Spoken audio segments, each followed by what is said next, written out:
जी रहे थे और महाकपटी दुर्योधन हस्तिनापुर में एक राजविलासी जीवन जी रहा था। एक दिन महर्षि दुर्वासा अपने शिष्यों के साथ हस्तिनापुर अतिथि बनकर पधारे थे। दुर्योधन ने काफी अच्छे तरह से उनका आतिथ्य किया।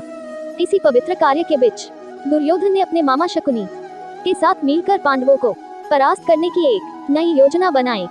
जब महर्षि दुर्वासा ने कहा कि हम अब भोजन करेंगे, तब दुर्योधन बोला कि ऋषियों को भोजन करना तो एक महापुण्य का कार्य है, लेकिन महर्षि दुर्वासा मैं आपसे अनुरोध करता हूँ कि इस महापुण्य को प्राप्त करने का अवसर मैं अपने बड़े भ्राता युधिष्ठिर को देना चाहूंगा। इतना कहकर दुर्योधन ने महर्षि दुर्वासा और उनके शिष्यों को नजदीक के वन में बसे युधिष्ठिर की कुटिया में भोजन करने के लिए भेज दिया, क्योंकि वह जानता था कि दोपहर के उस समय पांडव द्रौपदी सहित खाना खा चुके होंगे और कुटिया में अन्न शेष नहीं होगा।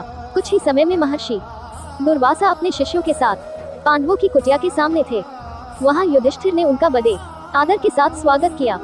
महर्षि दुर्वासा ने युधिष्ठिर को दुर्योधन के साथ हुआ अपना वार्तालाप बता दिया और कहा कि मैं और मेरे शिष्य स्नान के पश्चात भोजन ग्रहण करेंगे। इतना कहकर वह सभी ऋषिगण स्नान करने के लिए नदी पर की गए। धर्मराज युधिष्ठिर ने ये बात तुरंत जाकर द्रौपदी को बताई। द्रौपदी ने कहा, इस वक्त तो हमारे पास कुछ भी भोजन शेष नहीं है। द्रौपदी का दिल ये सोचकर घबराने लगा, अगर ऋषियों को भोजन नहीं कराया तो उन्हें महर्षि दुर्वासा के क्रोध और शाप का पात्र बनाना पड़ेगा।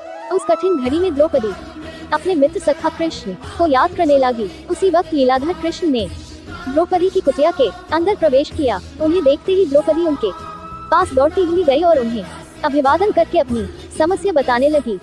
कृष्ण ने कहा, द्रौपदी तुम्हारी समस्या को कुछ समय के लिए भूल जाओ और सबसे पहले मुझे कुछ खाने को दो, मुझे बड़ी जोरों की भूख लगी है।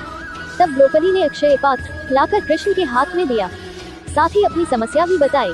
महर्षि दुर्वासा और उनके शिष्य कुछ देर में भोजन करने के लिए आने वाले हैं, लेकिन घर में तो जरा सा भी भोजन शेष नहीं है। द्रौपदी की बात सुनकर कृष्ण मुस्कुराए और पात्र में देखने लगे। उस पात्र में चावल का सिर्फ एक दाना बचा था। वह देखकर भगवान कृष्ण बोले, ये क्या, इसमें तो बहुत खाना बचा है। और वह चावल का वह बचा हुआ दाना उन्होंने खा लिया। इधर कृष्ण के चावल का वह दाना खाते ही उधर स्नान करके नदी से बाहर निकले महर्षि दुर्वासा और उनके शिष्यों का पेट भर गया और उन्हें डकारें आने लगी और वह युधिष्ठिर की कुटिया के ओर जाने के बजाय अपनी यात्रा के लिए प्रस्थान कर गए।